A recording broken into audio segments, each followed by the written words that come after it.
welcome back to the channel. So today I am excited to share with you our very first garden trellis that we built. So this trellis was actually one of our first big projects, and it turned out to be a fantastic support system for our climbing plants. It's been perfect for supporting our cucumbers, sugar snap peas, and even our zinnias. And so I'm excited to show you the process and why this trellis has been so effective. So I'm going to be stepping into the wood shop with John to dive into the process of building a garden trellis. John's going to be showing me each step, kind of sharing the techniques and tools that he uses to create the sturdy wire trellis that has worked wonders for us in our garden. So together we're going to be assembling a sample trellis for you guys so you can kind of see firsthand how it's all done and follow along if you'd like to build one of your own. All right, so to build this trellis, we started with a few key materials: sturdy wooden posts, steel wire, and some screws. We also made sure to have the right tools on hand, like our drill, saw, and some measuring tape. So for this project, you want to start with a steel welded wire. We got this at Lowe's. You can get it pretty much any home improvement store. They also sell it on Amazon. I'll put a link in the description below, as well as links to all of the materials that we use. But yeah, so you want to start with your steel wire and then get that cut to size, and then you'll be able to start on your frame. Okay, so what you got to do is unfurl some of this, kind of flatten it out, kind of measure off some here. So these are 2 inches by 3 inches, right? And so we're just going to use this outside edge here, and we'll just make like a 12-inch one here. So we'll go ahead and cut this off right here. Just come through here, just do that, like that.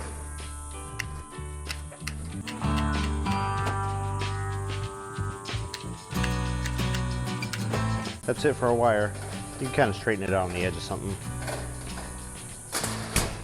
Next thing we do is we just measure the outside here. So you can see we're about 12 1/8 inches or so. Okay. We'll measure this way, about 12 1/8 inches there. So we know that that's going to be their inside dimension.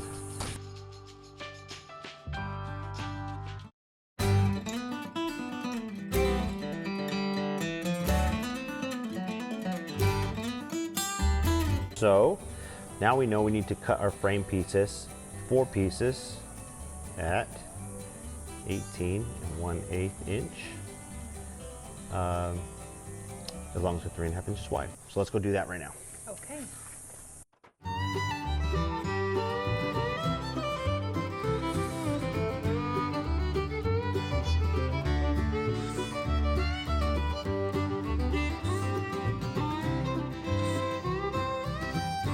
So we're gonna do like this. We're gonna do A, B, C, D, like that. So we're just gonna label these. Top will go A, B, C, D. Okay? This will just help us keep the faces oriented in the same direction when we go put the groove that we're gonna cut into it. So, A, C, D. Okay. I have all these parts cut and labeled A, B, C, D. Right? A, B, C, D. So I know that we're going to cut a 1/2 inch groove in here. So first thing I'm going to do is raise my blade, or lower my blade to 1/2 inch.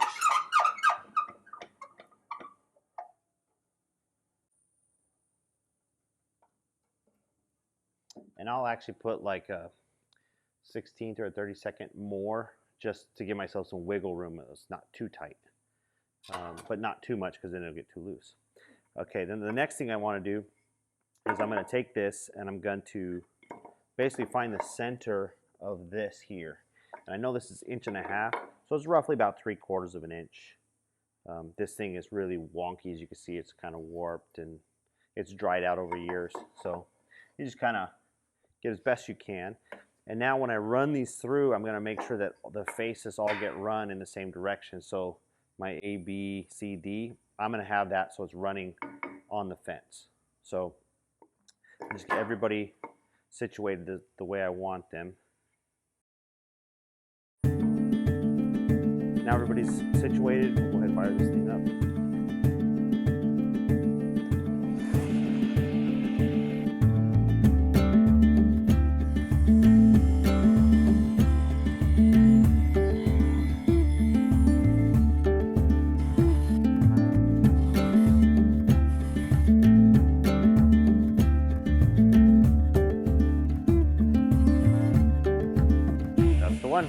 I moved it over a 1/16 of an inch.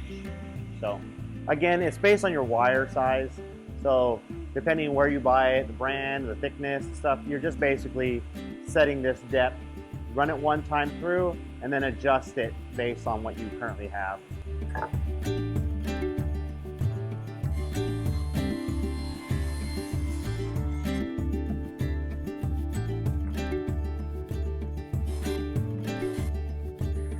Okay, let's go back to our chop saw.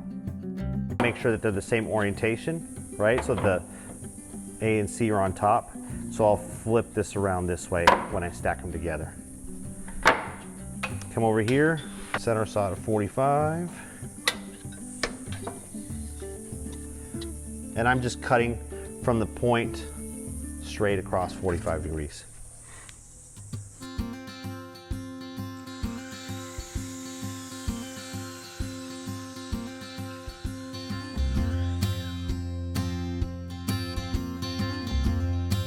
Okay, and I'll flip this around and flip it over. Make sure that's all still lined up back there.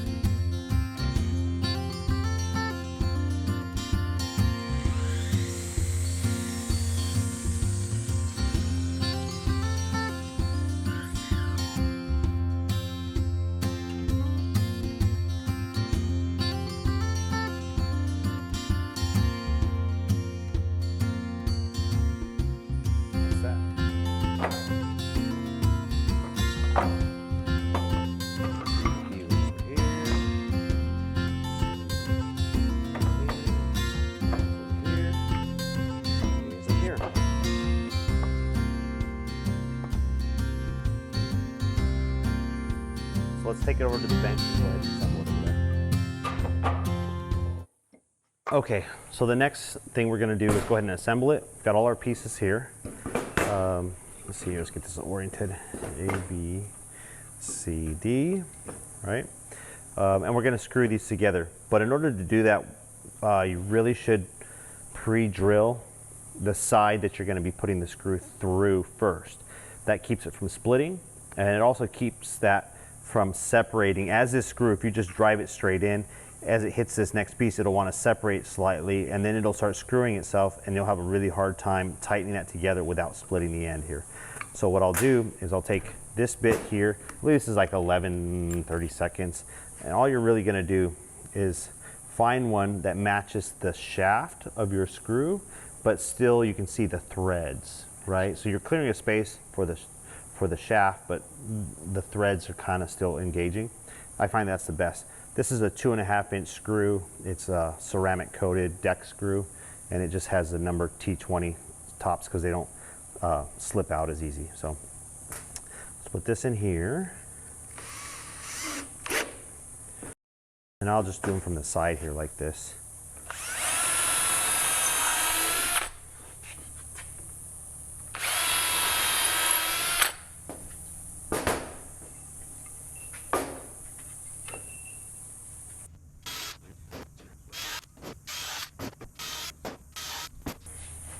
Everybody's still oriented properly.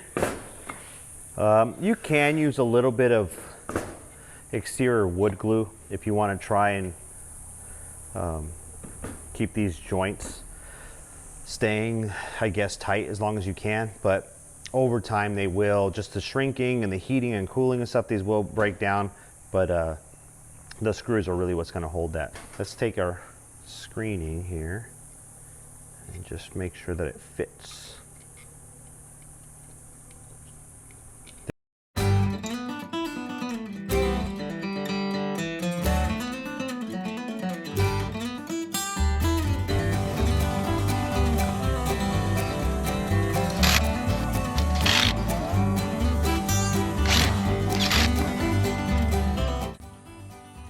This got mounted to our bed, and then I just used a gusset piece from here down at 45 degrees, just a piece of wood screwed basically to the side of this at a 45 down to the bed to give it some rigidity so the wind doesn't blow it over.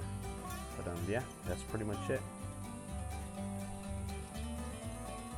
So this trellis has been a total game changer for our garden. Not only does it support our plants, but it also makes harvesting so much easier. The vertical structure keeps everything organized and off the ground, and it reduces the risk of getting any pests or disease in our garden. All right guys, well that does it for today's video. Thank you so much for watching. If you found this content helpful, please be sure to hit that like and subscribe button, and we hope to see you again on the next one. Bye.